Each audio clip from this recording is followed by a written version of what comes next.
साष्टांग दंडवत करके और स्तुति करने लगा ब्रह्मा जी की। कहने लगा आप ही महाराज सृष्टि के पालन करने वाले, आप ही सृष्टि को उत्पन्न करने वाले, आप ही संहार करने वाले हैं। और ऐसा कहते कहते और फिर क्या बोला है, फिर बोला कि प्रभु आप समस्त वरदाताओं में श्रेष्ठ हैं, यदि आप मुझे अभीष्ट वर देना चाहते हैं तो ऐसा वर दीजिए कि आपके बनाए हुए किसी भी प्राणी से, चाहे वह मनुष्य हो या पशु हो या अप्राणी हो और देवता हो, अग्रणी हो या देवता हो, दैत्य हो अथवा नागादि हो, किसी से भी मेरी मृत्यु नहीं हो। भीतर बाहर, दिन में रात्रि में, आपके बनाए प्राणियों के अतिरिक्त और कोई भी किसी भी जीव से, यानी आपके बनाए कोई प्राणी मुझे नहीं मार सके और कोई भी जीव मुझे नहीं मार सके, अस्त्र शस्त्र से किसी से भी, और पृथ्वी पर भी नहीं, आकाश में भी नहीं, कहीं भी मेरी मृत्यु नहीं हो, और युद्ध में कोई मेरा सामना नहीं कर सके। मैं समस्त प्राणियों का एकमात्र सम्राट हूँ, एक छत्र सम्राट हूँ।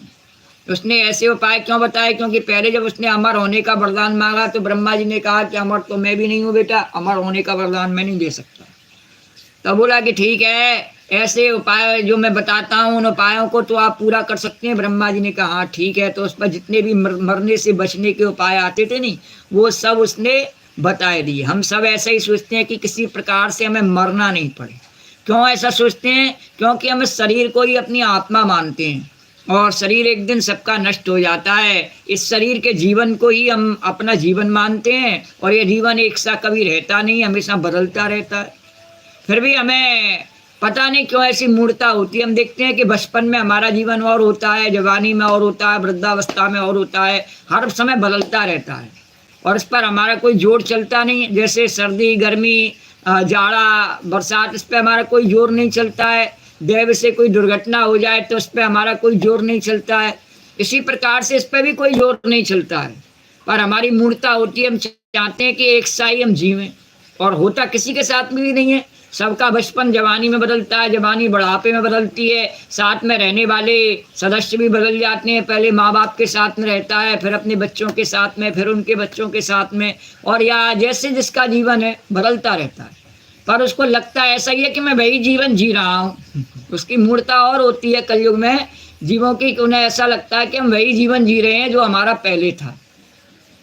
वास्तव में वो उसमें सब कुछ बदल जाता है। पर इसी प्रकार से हिरण्यकश्यपु ने सोचा कि मैं ऐसा ही जीता रहूं हमेशा और कोई मेरे अंदर परिवर्तन नहीं आवे, और मरने से हमेशा बचने का उसने उपाय जितने भी जानता था वो सब उसने बता दिए, कभी मुझे मरना नहीं पड़े।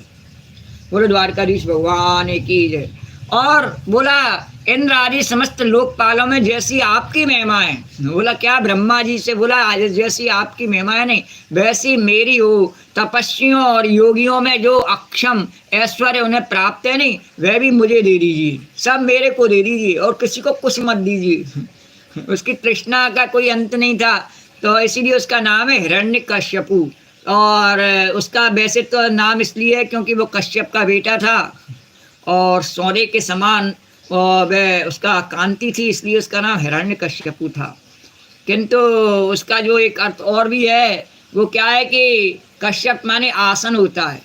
जो सोने के आसन पर ही बैठना चाहे हमेशा, या दूसरे के आसनों को छीन लेना चाहे, सबके आसनों पर स्वयं विराजमान हो जावे और किसी को आसन पर बैठने ही नहीं दे, ऐसा वो हिरण्यकश्यपु।